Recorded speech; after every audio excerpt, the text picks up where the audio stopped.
हनुमान जी की जन्म की कथा। राम भक्त हनुमान जी को कलयुग का सबसे प्रभावशाली देवता और शंकर भगवान के 11वां रुद्र अवतार माना जाता है। पौराणिक कथाओं के अनुसार जिस समय असुर और देवता ने अमृत प्राप्ति के लिए समुद्र मंथन किया था, तब अमृत के लिए देवता और असुर आपस में ही झगड़ने लगे थे। इसके बाद भगवान विष्णु ने मोहिनी रूप धारण किया। जब भगवान शिव ने विष्णु के मोहिनी रूप को देखा तो भगवान शंकर वासना में लिप्त हो गए। उस समय भगवान शिव ने अपने वीर का त्याग कर दिया। उस वीर को पवन देव ने अंजना के गर्भ में स्थापित कर दिया, जिसके बाद चैत्र पूर्णिमा को माता अंजना के गर्भ से हनुमान जी ने जन्म लिया था। वानर राज केसरी और अंजना ने भगवान शिव की घोर तपस्या की थी। उसकी तपस्या से प्रसन्न होकर भगवान शिव ने उन्हें वरदान दिया था कि वह अंजना के कोख से जन्म लेंगे। हनुमान जी को वायु पुत्र भी कहा जाता है, क्योंकि जिस समय हनुमान जी ने सूर्य को निगल लिया था, उस समय इंद्र ने उन पर वज्र से प्रहार किया था, जिसके बाद पवन देव ने तीनों लोकों से वायु का प्रवाह बंद कर दिया था। इसके बाद सभी देवताओं ने हनुमान जी को आशीर्वाद दिया। संकट मोचन की जन्म की 4 दिव्य और कथाएं।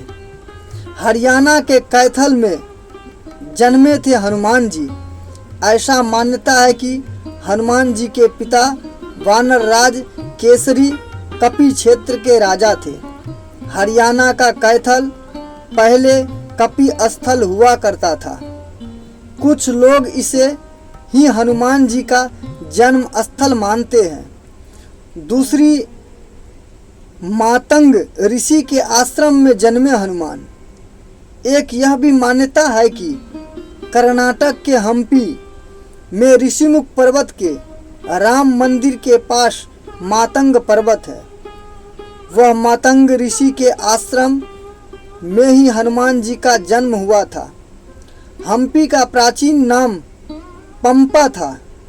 यह कहा जाता है कि पंपा में ही प्रभु श्री राम की पहली मुलाकात हनुमान जी से हुई थी। तीसरी कथा यह प्रचलित है कि गुजरात के अंजनी गुफा में जन्मे संकट मोचन हनुमान। गुजरात के डांग जिले के आदिवासियों का मानना है कि यहाँ अंजना पर्वत के अंजनी गुफा में हनुमान जी का जन्म हुआ था। चौथी मान्यता है कि झारखंड के आंजन गांव में गुफा में जन्मे हनुमान जी।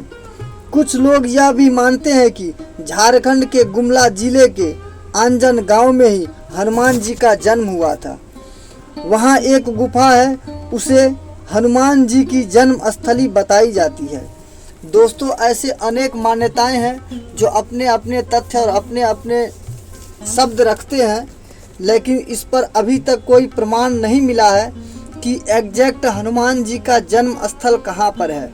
लेकिन हनुमान जी का जन्म स्थल कहीं पर भी हो, वह अष्ट चिरंजीवियों में एक चिरंजीवी है जो कभी भी प्रसन्न हो जाते हैं। आप अगर हनुमान जी को सच्चे मन और श्रद्धा से, प्रेम से, आदर से अगर उनका आवाहन करते हैं, पूजन करते हैं, तो निसंदेह कलयुग में भी साक्षात्कार होता है उनका। और बहुतों संत ने उनका प्रत्यक्ष दर्शन और अनुभव किया है। तो दोस्तों, मिलेंगे आप लोगों से अगले कहानी में। तब तक के लिए बाय बाय, टेक केयर। इस संसार भगवान शिव अंश है। यह संसार के प्रत्येक प्राणी शिव के अंश है। मैं शंकर भगवान से मंगल कामना करता हूँ कि समस्त संसार के प्राणी सुखी रहे, अच्छे रहे। मिलेंगे अगले वीडियो में। तब तक के लिए बाय बाय, टेक केयर।